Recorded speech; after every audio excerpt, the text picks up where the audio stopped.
Good afternoon, Tulsa. This is Larry Walker at the Tulsa Insurance Group right here at the Farm Shopping Center, 51st and Sheridan. Checking in with you today to do a video for the week. May do another one this week, depends. All I ask you to do is, if you like our content today, just like it down at the bottom of the page there. And if you would, share it on your social media. That would be awesome.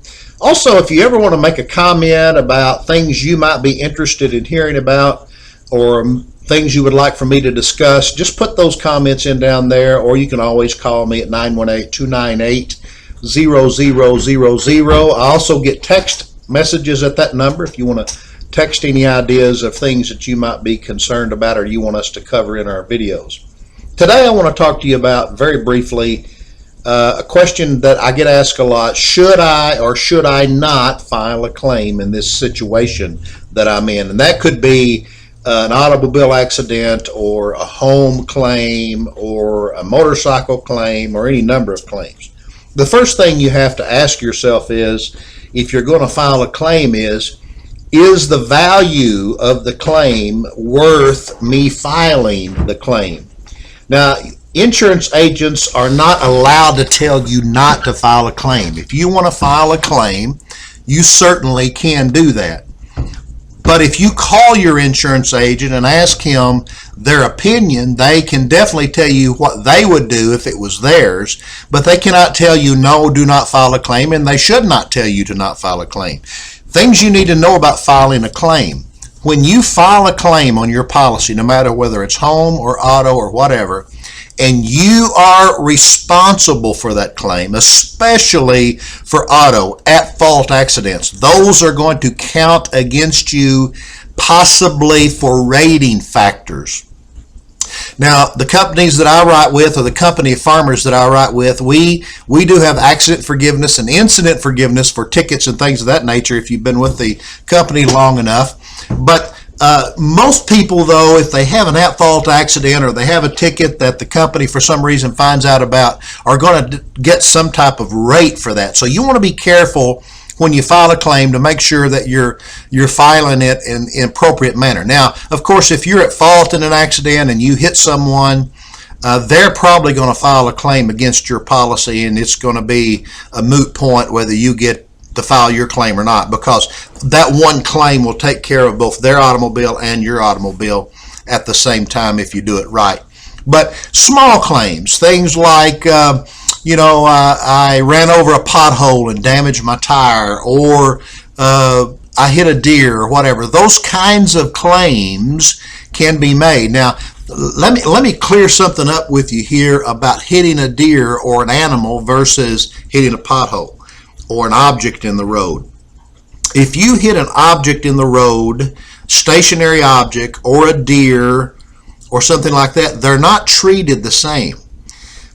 If you hit a pothole, or if you hit a stationary object that's fallen off of a truck in the road, that's going to be considered an at-fault collision if you file a claim on that. If you hit a deer, however, that's considered a comprehensive claim, which is not considered a collision claim, and it's not counted against you as an at-fault accident. So those are some things to keep in mind. For an object to hit your car in the road to not be considered a collision claim, what would have to happen is that object would have to bounce up off the road and hit your car in travel. And it gets a little bit muddy, but I think if you talk to your agent about it in those situations, they can explain to you the difference on whether you would have in your situation a comp claim or a collision claim. Comp claims never count against you in terms of rating factors. Collision claims can count against you if you're at fault, and they may not count against you if you're not at fault. Another thing you want to consider about automobile claims is, if your deductible is $1,000 and you get it looked at and they say it's going to cost $1,200 to fix it, do you really want to file a claim against your policy if you backed into a pole or something, which is going to be considered at fault, and it's going to cost you $1,200, and you're only going to get $200 out of the claim from the insurance company because you got to pay the first $1,000 of the deductible? Do you really want to file that claim? Is it worth you taking a rating factor in the future possibly and paying more in insurance than just paying out the other $200? Those are questions only you can answer. Your agent can't answer those for you. Only you can answer those things. How about homeowners insurance claims? Well, that's the same thing. You know, a lot of people, and I want to say something about homeowners insurance. A lot of people want low deductibles on home insurance policies, but they want high deductibles on health insurance policies to keep the rate down on the health insurance policy. Let me ask you this question. Think about this when you're thinking about homeowners insurance versus health insurance. Which two of those policies are you more likely to use in a year's time? The answer to that question is the health insurance policy. Yet many times we'll take $5,000, $6,000, $10,000 deductibles on health insurance policies to keep the price low, knowing full well we're probably going to use that and have to spend money out of pocket and may not spend anywhere near that $10,000, and we just hope nothing major happens to us. But on a homeowner's policy, sometimes we take the opposite. We'll say, you know, I want a low deductible. If something happens to my house, I don't want to pay a lot out of pocket. Well, that low deductible makes your house insurance premium higher.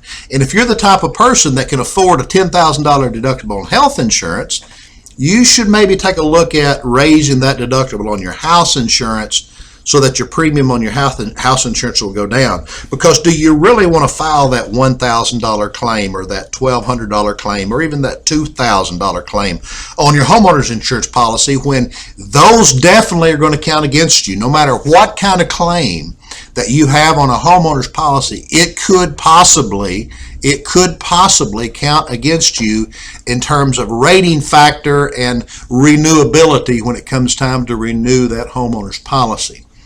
And that follows you everywhere you go. One thing you got to know about insurance companies, we all share information about claims. We all share information to a database of claims, and we can pull your claim that you had with another company when you quote with us. They can pull claims you had with us when they quote you.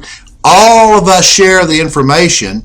We're kind of like big brothers and big sisters when it comes to that. We are competitors, but when it comes to claims, we want to know what claims have been filed on what pieces of property and by whom. So the best advice I can give you, should I file a claim, should I not file a claim, is before you make the decision to make that phone call and file that claim, is ask some people. Ask some people who've been around a while. Ask maybe your parents, your grandparents. And then ask your agent. Don't call your agent and say, should I file this claim? Because if the agent's doing his job, he's going to say to you, that's totally up to you. But if you ask that agent, what are the pros and cons of me filing a claim of this nature and this amount, that agent can answer that question for you honestly and fairly, and then you can make the decision. Hey, thank you. If you like it, push the like button down there, whatever side of the page it's on. Share this on your Facebook, your Twitter, your LinkedIn, whatever you want to share it in. Feel free to share it. And always give me comments back. Text me, 918-298-0000. Call me. You don't have to be my customer. If you want information from me and I can help you, I'll be glad to do so. God bless Tulsa. Have a great week.